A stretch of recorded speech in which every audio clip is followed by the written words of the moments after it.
ये जो हमारा ज्ञान का मंदिर है आजकल उन हाथों में चला गया जिन हाथों में पहले इंडस्ट्रीज होती थी, राजनीति होती थी, कुछ केसेस में तो हथियार भी होते थे। स्कूल जब चाहे छड़ी घुमा के माँ बाप से पैसे निकाल लेता है, बस ड्रेस का कलर ही तो चेंज करना है।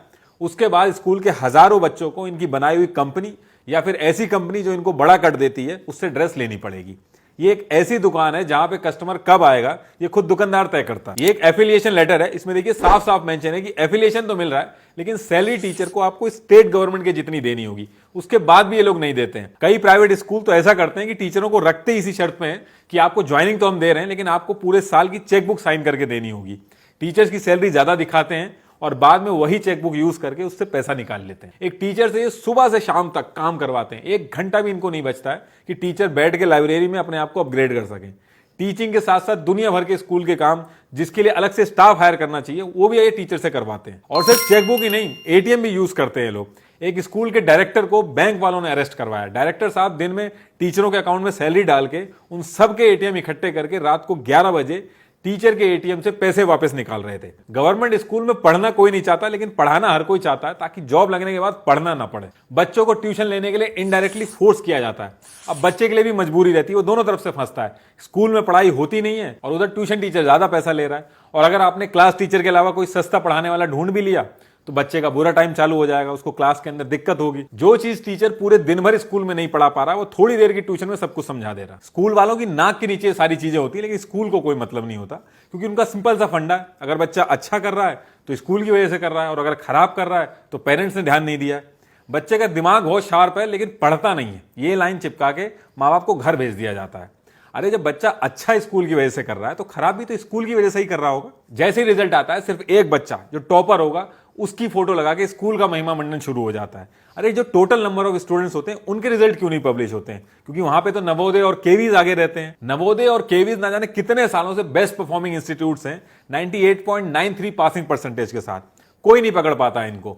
आप पिछले कई सालों का रिकॉर्ड उठा के चेक कर लीजिए, लेकिन ये चीज कभी एडवर्टाइज नहीं होती है। नवोदय और केवीज बेस्ट एग्जाम्पल है एक गवर्नमेंट स्कूल का। गवर्नमेंट अगर चाहे तो इस पर्टिकुलर मॉडल को रेप्लिकेट करके और अच्छे से हर किसी के पास एजुकेशन सस्ते दामों में पहुंचा सकती है, लेकिन गवर्नमेंट खुद चाहती है कि गवर्नमेंट का बर्डन कम हो और ये सारी चीजें प्राइवेट सेक्टर के हाथ में चली जाएं। ये लोग पेरेंट्स को अलादीन का चिराग समझते हैं जिसे कभी भी घिस के पैसा निकाल सकते हैं। पेट्रोल का दाम 50 पैसे बढ़ता है और ये पूरे स्कूल के बच्चों की फीस बढ़ा देते हैं।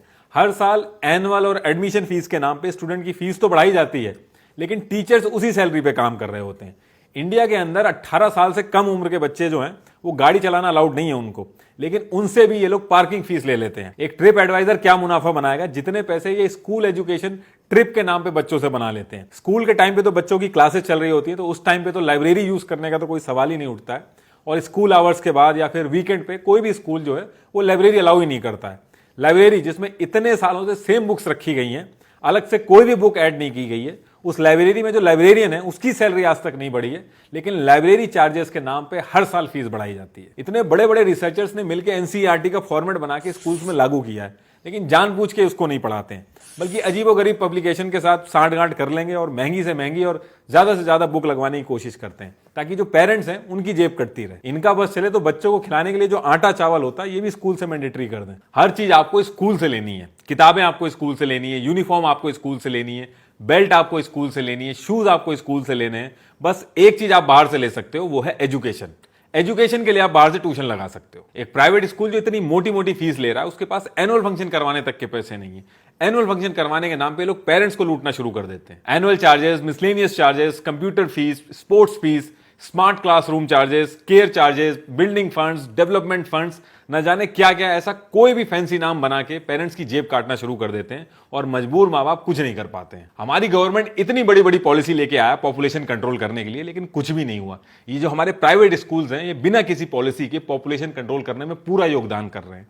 एक बच्चे की फीस इतनी ज्यादा कर देते हैं कि इंसान दूसरे बच्चे के बारे में सोच ही नहीं पाता। ये जो गरीब के बच्चे आरटीई के कोटे से आते हैं इनका जितना भी खर्चा होता है उन सबको गवर्नमेंट अपनी जेब से भरती है। इसमें प्राइवेट स्कूल का कोई भी नुकसान नहीं होता है, लेकिन उसके बाद भी ये लोग नहीं चाहते हैं कि आरटीई के थ्रू गरीब के बच्चे आए, क्योंकि प्राइवेट स्कूल का जो पूरा गेम है वो स्टेटस का गेम है और ये आरटी वाले जो रूल्स होते हैं ये पूरे स्टेटस वाले गेम को खराब करते हैं। पेरेंट्स प्राइवेट स्कूल में ज्यादा फीस इस बात की नहीं देते हैं कि 2+2 होगा तो उसका आंसर 4 जल्दी से कौन निकाल के देगा, बल्कि इस बात की देते हैं कि आपके बच्चे के आगे वाली जो सीट है उस पर कौन बैठा है वो एक ठेले वाले का बच्चा है या फिर किसी रेपुटेड फैमिली का बच्चा है। आप जिस सोसाइटी या फिर कॉलोनी में रहते हो, उस सोसाइटी में अगर आपका बच्चा गवर्नमेंट स्कूल में जाता है तो उससे आपका स्टेटस कम हो जाएगा। इसी चीज को प्राइवेट स्कूल वाले अनकैश करते हैं। जब आप एडमिशन करवाने जाओगे तो वहां पे पढ़ाई की बातें नहीं होंगी, वहां पे दिखाया जाएगा कि swimming pool, library, smart classes दिखाई जाएंगी, लेकिन लर्निंग आउटकम इन सब के बारे में बात तक नहीं छेड़ी जाएगी। समाज सेवा का मास्क लगा के टैक्स तो बचाते हैं, लेकिन असल में ये बिजनेस कर रहे होते हैं। क्लासरूम में लिस्ट भेज के बच्चों के नाम जानबूझ के बुलवाए जाते हैं कि ये बच्चे हैं, खड़े हो जाएं, इनकी फीस नहीं जमा है, जल्दी से जल्दी जमा कराएं वरना एग्जाम रोक दिए जाएंगे। कुछ स्कूल तो बच्चों को क्लास के बाहर निकाल के खड़ा कर देते हैं कि ये सारे लोग देख लो कि ये बच्चे हैं जो फीस नहीं दे पा रहे हैं। इन प्राइवेट स्कूल्स को कोई मतलब नहीं है बच्चे की मेंटल हेल्थ से। ये बस इतना चाहते हैं कि बच्चा अशेम्ड फील करे अपने दोस्तों के सामने और घर में जाके माँ बाप पे प्रेशर बनाए।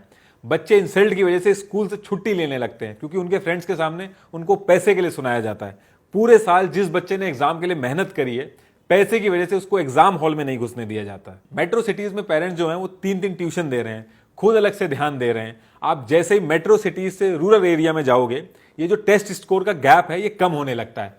प्राइवेट स्कूल्स में इतना अगर दम है तो ये पिछड़े इलाकों में जब जाते हैं तो ये वहां पे इतने सक्सेसफुल क्यों नहीं होते। ये जो प्राइवेट स्कूल्स हैं, इनको एक चीज बहुत ही अच्छे समझ में आ गई कि इनकी खुद की कैपेबिलिटी से ज्यादा पेरेंट्स अगर इनको सही मिल गए तो उसमें ज्यादा फायदा है।